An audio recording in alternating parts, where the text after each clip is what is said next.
नमस्कार विद्यार्थी मित्र हो, आजच्या व्हिडिओमध्ये इयत्ता 8वीसाठी नॅशनल मीन्स मिडकम स्कॉलरशिप म्हणजेच NMMS या अतिमहत्त्वाच्या परीक्षेसाठी गणित विषयाचा आपण अभ्यास करीत आहोत.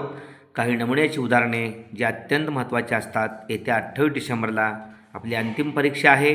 त्या दृष्टिकोनातून अशा प्रश्नांचा सराव अत्यंत महत्त्वाचा आहे. प्रश्न आहे, एका चक्रीय चौकोनाच्या सम्मुख कोनांची मापे 1+5 आणि 1+25 आहेत, तर त्या कोनांच्या मापामधील फरक किती? चक्रीय चौकोनाचे सम्मुख कोन परस्परांचे पूरक असतात. चक्रीय चौकोनाचे सम्मुख कोन परस्परांचे पूरक असतात. त्यातला एक कोन 1+5 आहे, दुसरा 1+25 आहे. या दोघांची बेरीज 180 येते. यावरून एक्सची किंमत काढायची. हा एक्स आणि इथला एक्स, 2x बरोबर 5 आणि 25 30.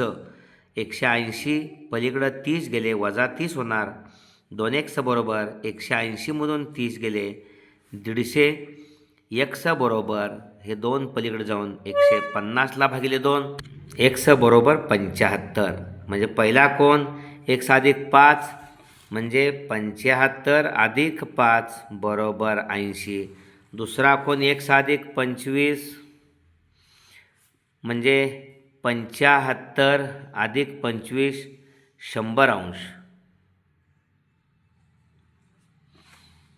आणि 100 आणि 80 180. ओके, 100 आणि 20 यांच्यातला फरक विचारला आहे. तो फरक 20 आलेला आहे. त्यामुळे अचूक पर्याय इथं नंबर 2. ओके, 5 या संख्येची बेरीज व्यस्त आणि गुणाकार व्यस्त यांची वजाबाकी किती? 5 या संख्येची बेरीज व्यस्त आहे -5 आणि 5 या संख्येची गुणाकार व्यस्त 1/5 यांची वजाबाकी विचारलेली आहे. छेद समान नाही. तिरकस गुणाकार 5×5 25 वजा 25 वजा 1 गुणिले 1 छेदांचा गुणाकार 5×1 वजा 25 वजा 1 वजा 30/5. 5ने 30ला भाग जातोय. 5×6 वजा 3 वजा 6. ओके, अशा पद्धतीनं अचूक पर्याय या ठिकाणी इथं वजा 25 आणि वजा 1 वजांची बेरीज वजा असते. वजा 26. 25ने 1 26/5 वजा 26/5. अचूक पर्याय वजा 26/5 पहिला. ओके, खालील दिलेल्या पदांची किंमत शोधा. खाली दिलेल्या 4 पर्यायामधून बरोबर उत्तराचा पर्याय शोधा.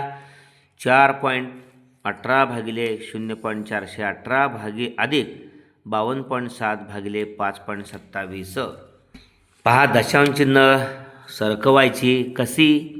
4.18 इथं 1 2 3 चौथ्या ठिकाणी दशांश चिन्हामध्ये दशांश चिन्हाचं वेगवेगळं 3 अंक आहेत. इथं पण 3 अंक ठेवायचे. समान दशांश चिन्ह करून ठेवायचं.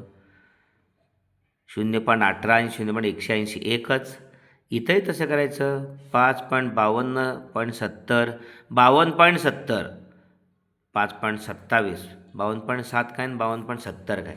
इथं दशांश चिन्ह आहे तिथल्या गेल्यानंतर 418 एके 418 आणि 0.10.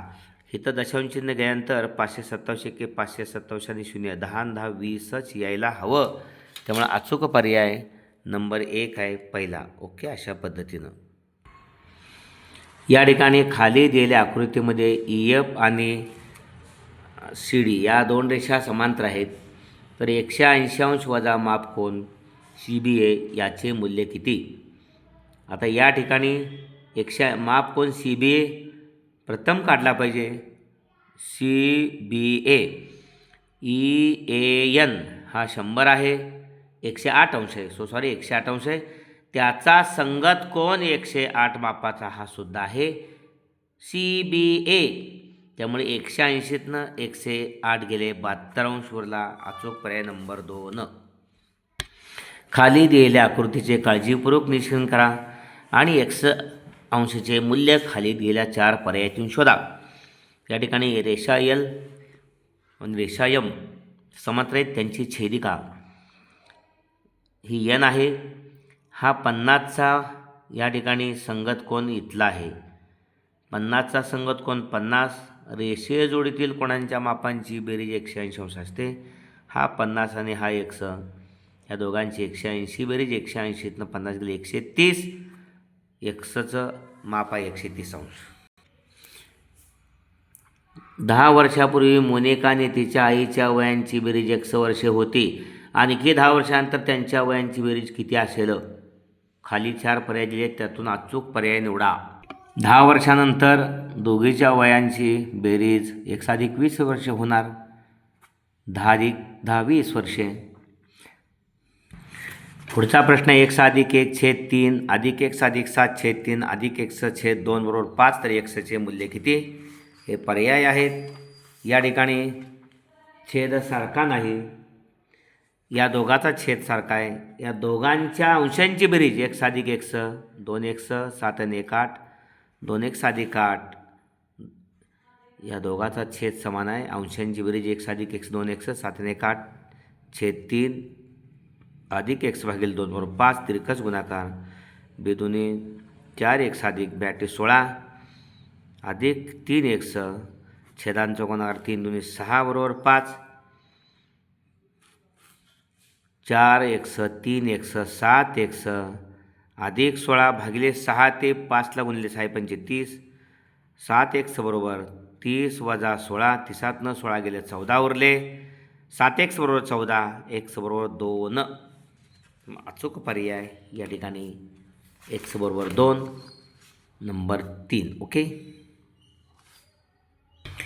या आकृतीमध्ये या ठिकाणी रेषा AL समांतर WO आणि रेषा या ठिकाणी MN समांतर TW.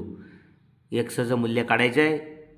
त्रिकोणाच्या या ठिकाणी एका बाजूला समांतर असणारी रेषा इतर 2 बाजूंना प्रमाणात विभागते.